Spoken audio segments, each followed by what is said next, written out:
Good morning and welcome to the O. Wayne Rollins Memorial Chapel this morning here on the campus of Children's Healthcare of Atlanta at Egleston. My name is Brian and I'm our chaplain here today, and we are very thankful and grateful for the opportunity to bring this chapel to you.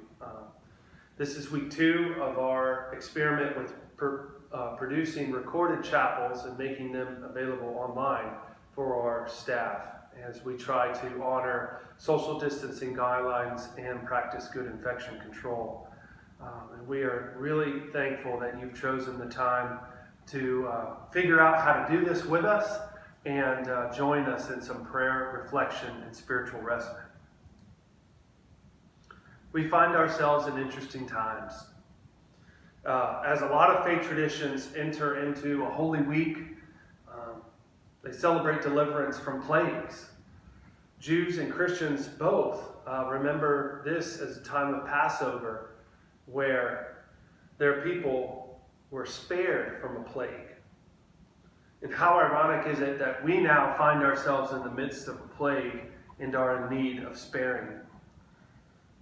Last week, my extended family gathered together for an online party, a happy hour of sorts. And we did this over Zoom. And I'm sure each of you are becoming increasingly familiar with this new video conferencing technology and how we can use it not just for business, but for social connection. Introverts and extroverts alike are being forced to be creative about how we maintain our own social and emotional health in these times of increased aloneness and isolation. We're in spring. Spring is a season of beaches, of proms, of weddings, of graduations. All happy times when we gather together in close proximity. So many, myself included, have been forced to forego these experiences in the pursuit of societal health and preservation. So how do we handle times such as these? How do we find connection in the midst of isolation? Our staff support chaplain, Michael Fogas, has a blog on the CareForce page where he goes over different things that staff may be experiencing, and I hope that you can find your way there and look at his latest blog. He talks about grief, and he uses the metaphor of his daughter losing a balloon. And as she loses the grip over the balloon and it begins to rise, she says, "Daddy, can you get my balloon back, please?"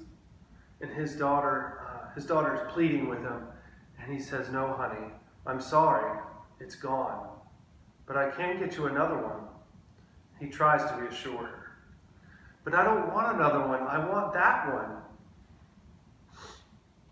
And here we are.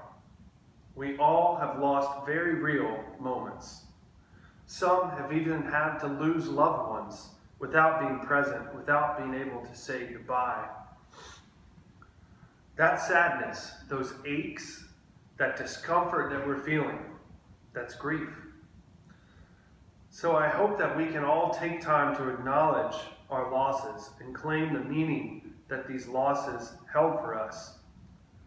But I also hope that just like Michael is trying to reassure his daughter, we can feel the reassurance that these losses don't prevent us from making new memories.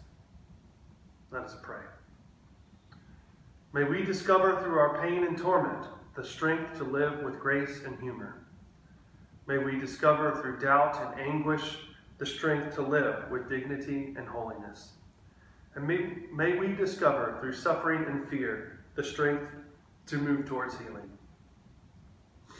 Our Father, who art in heaven, hallowed be thy name. Thy kingdom come, thy will be done, on earth as it is in heaven. Give us this day our daily bread, and forgive us our trespasses, as we forgive those who trespass against us. And lead us not into temptation, but deliver us from evil. For thine is the kingdom, and the power, and the glory forever. Amen. During our live chapels, this would be the time where I would play a song and we'd gather together and we'd sing and we'd experience that all together. And on this recorded version, I've decided I'll just give you the song And I'll put a link to it up in the top right corner of the screen. So at this time you can go through the song on your own and either listen or sing, whichever you prefer. And I've picked out 2 songs for us this time. For those who need to sit a little while in their grief and just kind of process this and just receive it, I've chosen a song by Enya, and it's Only Time. And I think you'll recognize that, and perhaps it can just provide some space for you to honor and recognize that grief. And I also have a song that's more sacred, and it's based on the prayer of St. Francis, and it's called Lord, Make Me an Instrument of Thy Peace. And so I'll put links to both of those on the video, and you'll be able to go through them at your leisure. And so I'd like to go into our first sacred reading, and this is the story of Passover, and it's from the Hebrew Bible, the book of Exodus, chapter 12, verses 1 through 13. The Lord said to Moses and Aaron in the land of Egypt, "This month shall mark for you the beginning of months. It shall be the first month of the year for you. Tell the whole congregation of Israel that on the 10th of this month they are to take a lamb for each family, a lamb for each household. If a household is too small for a whole lamb, it shall join its closest neighbor in obtaining one. The lamb shall be divided in proportion to the number of people who eat it. Your lamb shall be without blemish, a 1-year-old male. You may take it from the sheep or from the goats. You shall keep it until the 14th day of this month. Then the whole assembled congregation of Israel shall slaughter it at twilight. They shall take some of the blood and put it on the 2 doorposts and the lintel of the houses in which they eat it. They shall eat the lamb that same night.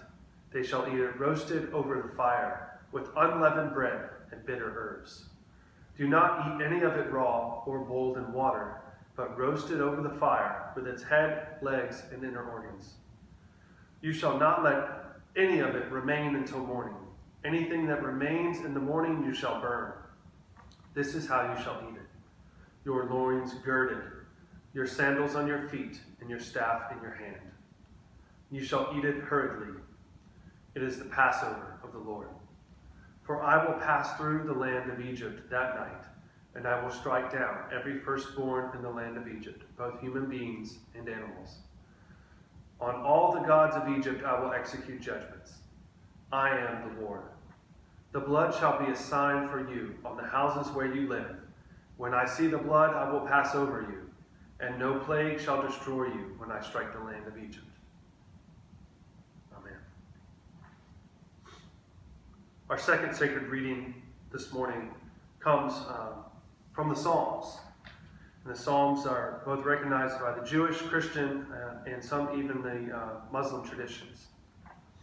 This is Psalm 130. Out of the depths I cry to you, O Lord. Lord, hear my voice. Let your ears be attentive to the voice of my supplications. If you, O Lord, should mark iniquities, Lord, who could stand? But there is forgiveness with you, so that you may be revered. I wait for the Lord. My soul waits, and in his word I hope. My soul waits for the Lord more than those who watch for morning. More than those who watch for morning. O Israel, hope in the Lord. For with the Lord there is steadfast love, and with him is great power to redeem. It is he who will redeem Israel from all its iniquities. Amen. And I'll end our time together with a traditional Native American prayer that I think fits this time that we find ourselves in right now very appropriately. O great Spirit, whose voice I hear in the wind, whose breath give life to all the world, hear me. I need your strength and wisdom. Let me walk in beauty, and my eyes ever behold the red and purple sunset. Make my hands respect the things you have made, and my ears sharp to your voice. Make me wise so that I may understand the things that you have taught my people. Help me to remain calm and strong in the face of all that comes toward me. Let me learn the lessons you have hidden in every leaf and rock. Help me seek pure thoughts and act with the intention of helping others. Help me find compassion without empathy overwhelming me. I seek strength, not to be greater than my brother, but to fight my greatest enemy, myself. Make me always ready to come to you with clean hands and straight eyes. I say again, with clean hands and straight eyes. So when life fades as the fading sunset, my spirit may come to you without shame. Amen. Go in peace.